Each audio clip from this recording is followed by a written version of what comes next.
আসসালামু আলাইকুম। Hey guys, আজকে সকাল সকাল রেডি হয়ে বাইক বার করে আমি চলে গেলাম সোজা হাসানুরের বাড়ি, কারণ সে চলে যাবে মুম্বাই। বাড়ি এসে দেখি এখনো রেডি হয়নি, তাই ও যতক্ষণ রেডি হচ্ছে আমি বাইরে ওয়েট করতে করতে দেখলাম বাবু শাহরুখ খানের মতো এন্ট্রি নিয়েছে। এরপরে দুজনা বাইক করে রওনা হলাম হারোয়া রোড স্টেশনের উদ্দেশ্যে। আপনারা যারা এখানে এসছেন তারা অবশ্যই কমেন্ট করবেন কে কে এখানে এসছেন। টিকিট কাউন্টার থেকে টিকিট কেটে নিয়ে সোজা 2 নম্বর প্ল্যাটফর্মের উদ্দেশ্যে ওপরে উঠলাম।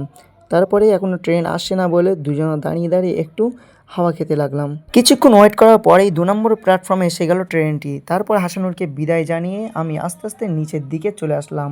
বাইকে চাবি দিয়ে স্টার্ট করে আমি নিজের বাড়ির দিকে রওনা দিলাম। এরপরে বাড়ি এসে আমার হায়াবুসাটাকে বার করে নামাজ পড়তে চলে গেলাম।